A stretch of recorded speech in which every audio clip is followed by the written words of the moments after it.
everyone, today I'm doing my monthly reading wrap-up. This is my first video, so hopefully it turns out well, but I hope it does.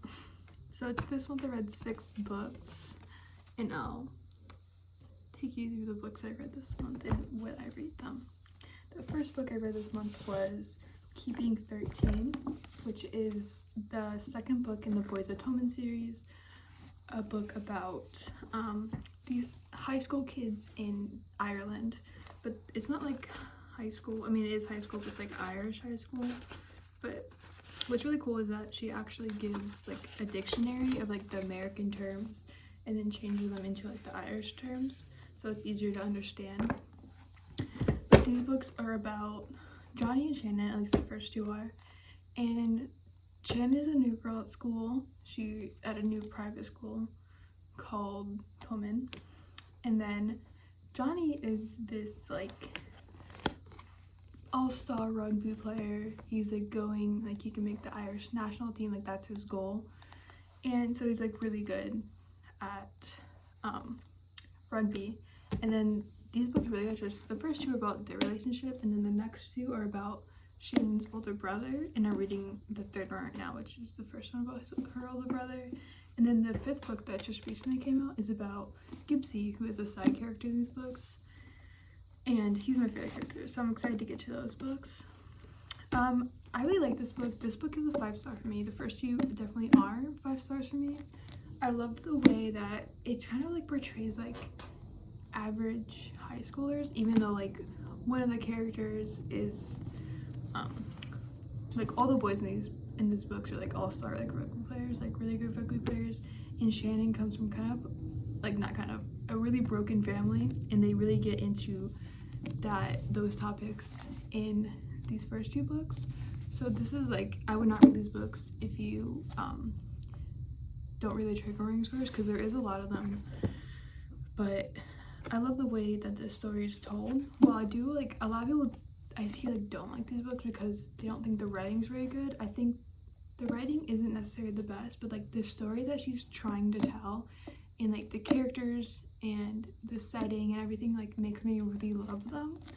And like these are like some of my favorite books now. I think this can be one of my favorite series. It can be a 5-star series for me.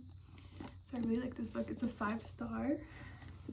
And the next book I read was The Obsession by Jess Q. Sutanto, and this is a book about new girl moves to town and she looks just like this guy's ex like situationship who died, and then but we don't really get to learn a lot about the ex girl, the one who passed away. We only know about this new girl, and it's not my favorite book. I mean, if you read the cover, which it says like boy meets girl, boy stalks girl, girl gets revenge, and then you read the back, which says a classic love story except someone ends up dead. If you can do the math, you can figure out the ending of this book, which I read that after buying it and still read it because I wanted to know if it was right, and it was. It was just a very predictable book. It wasn't, I don't know, I just didn't really like it. Like when I read it and read the blurb and everything, I thought it reminded me a lot of like the Good Girls Guide to Murder series and like the One of Us is Lying series, like those type of books, and I was really interested. I really like both those series, but it wasn't like those books, and it's not, in my opinion, it's not a very good book. It was very predictable, very boring, and it's also like, it was a fast read, but not fast because it was like entertaining. It was fast because like there was nothing happening. It was like, okay, let's get to the next thing, and then it kept being nothing. It's like I felt like I was reading nothing for half the book, and then the ending comes and I knew what was happening, and so it was just very boring to read. So this one I gave a 2 stars. Yeah, don't really recommend it. It was kind of boring. Take something else if you're gonna read something. The next book I read after that was Flawless by Elsie Silver. This is the first book in the Chestnut Hills series, I think. the first book in the Chestnut Hills series. And it's about a city girl and a country boy, and she is tasked with like keeping him under control after like he's in this huge scandal because he's a famous bull rider. And the relationship just kind of moves from there. It's very fast-paced, very fun to read, very easy. I never thought I'd be one to read like cowboy romances, but this book got me hooked. I really liked it. But the thing about this book is I would not like, after I read the book, I like didn't think about it again, and I don't think I could even tell you, oh yeah, Brett and Summer, those are their names. I could not have told you their names if I didn't look in the book. Like, it was very good while I was reading it, but very forgettable. Like, it's just like an average romance book. There was nothing else really there. So I give this book a 4 stars. It might go down. It might be a 3.5 just because of how much, like, I remember the basics of the plot, but I can't remember any like the details, or I can't even remember their names. So right now it's a 4-star because I really did like it, but it might go down. Maybe it will stay the same if I start reading the rest of the series, but for now I think we're gonna put it at a 3.5. And then the next book I read after Flawless was The Loop, which is a dystopian horror thriller kind of book, but a YA one. Well, I don't know if it's YA. It's about like teenagers, so not YA, kind of YA, I don't know. But this book was very interesting. I did not guess any of the plot twists in this book. This book is actually so unhinged that I actually love it. And yeah, really, it's so, like, the first maybe half of the book seems like a normal, you know, there's a virus and these teenagers trying to cure the virus. And then after that, it just keeps getting weirder and weirder, but like kind of in a good way. Like, I was like actually flabbergasted reading this book. I was like, huh? But then I kept reading because it was so interesting. So, good book. It's like, I gave it, I think, a 4 stars. Because I don't know if it's necessarily a 5-star read for me, but it was definitely really good. Definitely an interesting thriller book to read.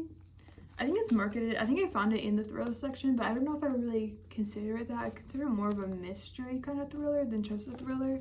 But really like the book, highly recommend. Yeah, 4 stars.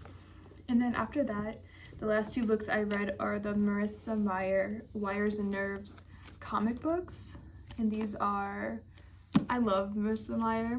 The Lunar Chronicles is like my all-time favorite series, 5-star series, and even her other series I read, the Renegade series, is also a 5-star series to me. I think a lot of her books are 5 stars. And then I picked out these 2 books. I'm trying to finish the rest of her the rest of her books. And so I'm reading Heartless right now. I read these 2 in May. And then I just need to read her duology, Cursed and Gilded. And I think that's all the books I have to read. But these 2 are obviously 5 stars for me. The whole Lunar Chronicles series is a 5-star. I did not realize before I bought the first book that these are continuations of the Lunar Chronicles. I just thought that they were like a different series, like a comic book, you know, a graphic novel series that she was writing. I didn't realize they were connected. And I'm so happy that they are, because these follow the main character is kind of like sidekick best friend in the books, named Ego, and she is an android escort droid. Well, she's an android, but she's in like an escort droid's body, so she looks like a human. Obviously, these books take place in the future with more technology than we have now. But in the Lunar Chronicles series, she never had her own book. There was 4 books, and she like about 4 different not main characters, but 4 different characters, the 4 main girls, and she didn't have one. And so I feel like it's really nice that she had these books, could get more of her personality and understand her better as an android, being, you know, around humans all the time, and how she feels, and how a lot of this book is actually like, they talk about a lot of how she gets left out about a lot of like the big publication, like, you know, these people saved Earth and everything, which is what happens in the regular book series. But then they always forget about her because she's an android. And it's really, really nice to hear from her point of view how she feels about everything, and also the story that's told in in these books is really nice. It's about, it's kind of like a continuation of the end of the other book, like the end of the series.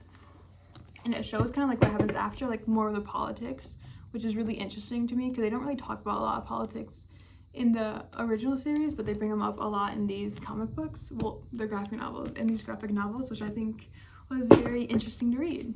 Yep. So those are all of the books I read in May. Overall, I think it was a good reading month for me.